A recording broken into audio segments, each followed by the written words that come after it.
au moment où ñi ngi présenter ñi ngi ternir ñi ngi joxe une image atroce du Sénégal aux Nations Unies te image boobu ñuy présenter aux Nations Unies daf ci bokk justement ce qu'on appelle les violences policières.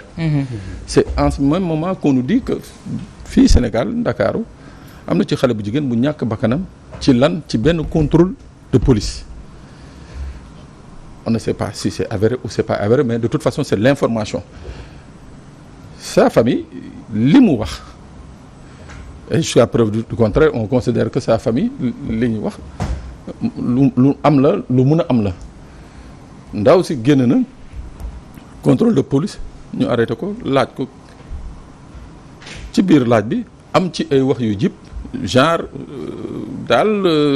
kàddu yu ñagas.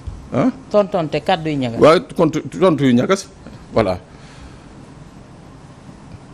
alors mu am ci apparemment un échange moo xam musclé wala avec un produit gaz wala kenn en tout cas jusqu'à présent mënuñu am les données mais li leer ba leer mooy que à l'issue de cet échange là physique comme verbal ndaw si ñàkk na ci bakkanam ñu wax ci ngor googu au mois de mai. xale bu jigéen bu am 15 ans ñu naan ko Adja Diallo. waa Ngor doon xeex seen suuf ga nga xam ne dañ ko bëggoon jox gendarmerie fa ñu mujjee xale boobu ñàkk ci bakkanam ba mu ñàkkee bakkanam ministre de l'intérieur dafa génnoon daf benn communiqué ne yaakaar na ni que hélice gaal moo rey xale bi ñu teg ci ay fan médecins yi def autopsie daal di ne xale bi balu fetal ko rey donc loolu bu amee awa ñu naan déet waa Ngor continuer di penser leur blessure waa Ngor ak état du Sénégal di jéem a xool nu ñuy gën a defaree la cohabitation entre la gendarmerie et les populations parce que tamit les violences yi amoon yi ñu exercer woon à Ngor il faut le dire wax fa dëgg yàlla métti bi nga xam ne il fallait prendre un temps pour defaraat diggante gendarme yi ak ngorwaay loolu commencé na woon di nekkaat nànk-nànk di defarwaat nànk-nànk alors bu ñu ne tey jii nag ci même cadre ci même lieu ay gendarme yu doon def seen liggéey ñoo joteeg benn ndaw soo si ñàkk bakkanam je dis que il faudra que ñu ne stop et qu'on revoie je l'ai dit hier sur le plateau de Réveil dama ne su dee y a une telle facilité ñuy violenter ay nit une telle facilité à faire usage d'armes ak quelles qu'elles soient les armes qu'elles soient létales ou des armes de maintien de l'ordre ba ay nit di ci ñàkk bakkan y a ce qu'on appelle une culture de l'impunité qui est en train d'être érigée awa bu doon dañ ne manifestation am fii benn takk der ubbi balu fital wala jël grenade sànni ko accidentellement mu laal nit ñu ubbi ci enquête topp parce que y a ce qu'on appelle les homicides volontaires et involontaires à l'occasion et dans le cadre de leur mission les gendarmes comme les policiers peuvent commettre des fautes mais ces fautes-là ne doivent pas rester impunis man nag dama jàpp ni que y a si à force ñuy toog di seetaan et principalement c'est l'État et surtout la justice ñuy toog di seetaan il faut s'attendre à ce qu'il y ait des cas comme le cas Marie Gueye si li ñu wax si ses parents li ñu wax c'est avéré il faut s'attendre à ce qu'il y ait des cas pareils.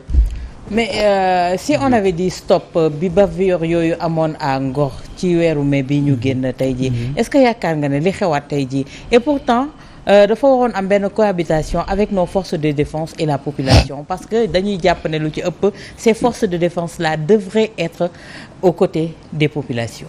Effectivement soxna Awa je pense que la gendarmerie la police l'armée doit être toujours aux côtés de la population.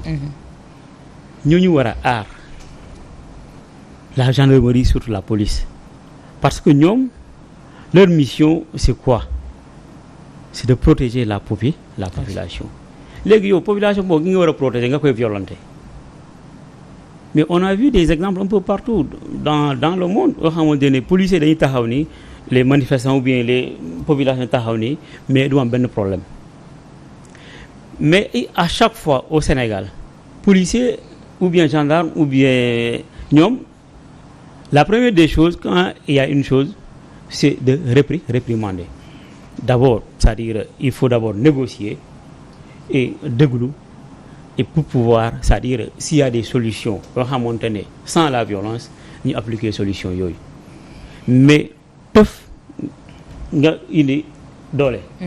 Finalement ça va continuer et aussi à chaque fois que les forces de l'ordre et de défense ñi def benn bavure kenn du leen stop ci loolu ñoom à chaque fois dañuy wax ni ñoom peut-être ils sont imbus de cette force là ou bien de ce truc là pour faire régner c'est-à-dire ñoom ñu am sañ-sañ dóor ñu am sañ-sañ rey te dara du leen ci fekk tant que ñi def loolu seen bopp les choses là vont continuer. te gis nañ encore ce qui s'est passé au mois de mai et peut-être si ce problème là était définitivement réglé peut-être aujourd'hui aussi lii du am ñu ngi masawu Ngor et aussi ñu ngi masawu la famille de la défunte quoi. Mais qu'est-ce qui nous différencie? Qu'est-ce qui différencie nos forces de défense et de sécurité aux autres forces de défense et de sécurité de l'Europe, des États-Unis entre autres? Parce que on a vu tout récemment ce qui se passe à New York. On voit des forces de défense qui encadrent très bien la foule avec beaucoup de respect également. Qu'est-ce qui nous différencie? Ou bien li nga xamante ne moo di charte bi ratifier la défense des droits humains ak yooyu dañu wuute ci dëkk yi. Tu sais peut-être c'est ça aussi par exemple les droits des hommes et de liberté ñeneen ñi ngi ko fonk peut-être dans nos pays surtout en Afrique peut-être fonkuñu ko noonu. L'être humain pour nous par exemple ici l'être humain n'est pas aussi pris en compte. Donc ce qui fait que les forces de l'ordre et de sécurité continuent à faire ça. Tandis que ailleurs peut-être dañu am seen culture ñoom peut-être si seen culture la bokk nit da nga koy aar da nga koy protéger d'abord. Parce que aujourd'hui boo amee problème boo demee police d'abord dañu la war a protéger d'abord déglu la et mettre la en sécurité d'abord après ñu soog a lijjante quel est le fond du problème. Mais au Sénégal ou bien en Afrique un peu partout tel n'est pas le cas. D'accord, mais Pape, la même question qui revient. On a vu en France avec le petit Nayel contrôle de routine la woon il s'en est suivi mort d'homme ni ñiy defoon li ni mel tey ji yoon teg na leen loxo. On a vu ce qui se passe aux États-Unis, en Espagne. Il y a des séries de manifestations et on voit ces forces de défense là encadrer ces manifestants là. Est-ce que dafa am benn différence bu ñu wutee wala li tënk ni ñu war a doxalee ci wàllub suñuy force de défense et de sécurité dañu wutee ci dëkk yi wala ci continent yi? daanaka wutewul c'est la même chose, c'est universel, sauf que dans la pratique fa la wutee mais xam nga naturellement entre ki bëgg a def ak ki koy tere toujours dafa war a am friction, mais c'est justement pourquoi on forme des gendarmes et des policiers pour que friction yooyu bu amee ñu mun ko gérer, c'est-à-dire faire en sorte que les citoyens puissent exercer leurs droits tout en faisant en sorte que l'ordre public soit respecté. C'est ça la mission des gendarmes et des policiers. Il n'y a pas d'autre mission. nit ñi la ñu bëgg a def te ñu autoriser leen ko nañ ko def la yoon autorisé nañ ko def quelles que soient les conditions nañ ko def mais yow fexeel ba bañ koy def l'ordre public soit respecté, c'est ça leur mission.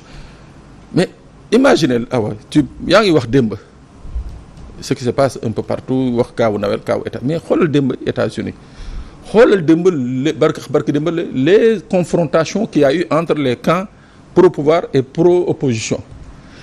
Est-ce que gis nga équipement policier new-yorkais yi? Est-ce que gis nga ku ci yore grenade? Est-ce que gis nga ku ci yore sol casque kii baraake? Non. Mais tout est dans la psychologie. C'est-à-dire que nit ki soo ko wanee ni que yow tu es venu pour le violenter, mais il faut mu jël ay dispositions yi nga xam ne moom it day xaar pour boo koy violenter mu xool nu mu lay violenter. En fait c'est psychologique et c'est cette psychologie là les gens je crois que n'ont pas beaucoup évolué et je le dis souvent boo gisee tey par exemple du teg un dispositif de maintien de l'ordre fii mais loo ñeme boo génnee da ngay daw parce que da nga naan noo ñii ay kii nañu tortue ninja nañu wala xaw ma c'est-à-dire tellement que équipement bi ça fait peur mais est-ce que ce gars a pour mission de faire peur? C'est là où il faut se poser la question. Le gars, sa mission, c'est de rassurer. Moi, c'est de rassurer Pape Sané, c'est de rassurer monsieur Fatim, comme quoi que maa ngi fii li ngeen bëgg def leen ko dara du leen ci fekk. C'est cette nuance-là. Et hier, j'en parlais avec quelqu'un. Ma ne ko je crois que il faut que ñu inclure dans les cours, même au sein de l'administration, la notion de pouvoir, ñu mun ko différencier avec la notion de service. maa am pouvoir u def lii ok. mooy maa am sañ-sañ. maa am sañ-sañ def lii. c'est bien. mais war nga xam aussi ni que sañ-sañ boobu daf la obligé ci ay services yi nga xam ne yow moom nga war a defal nit ñi. mais soo xoolee partout au Sénégal les gens dañuy fonctionner j'ai le pouvoir de. en occultant le droit de l'autre. Voilà, j'ai le pouvoir mais ils oublient que ils ont le devoir d'exercer, de faire profiter aux Sénégalais des services. Donc yooyu c'est des trucs yi nga xam ne il faut que nañ ko dugalaat dans la formation, dans toute l'administration, que les gens puissent comprendre que au-delà du pouvoir qu'ils ont, ils ont des devoirs vis-à-vis des autres. ñu ñëw ci beneen point bi mooy l'affaire Boucal moom boobu ba léegi mi ngi ci fi nga xamante ne moo di prison te suma juumulooy mi ngi doon liggéeyee ci aéroport. Non, lui c'est l'inspecteur du Trésor. L'inspecteur du Trésor, voilà. Tey ñu teg ko loxo boole ko ci ñi nga xamante ne mooy énième détenu politique yi ñuy dugg. Liñ ko toppee moo di bokk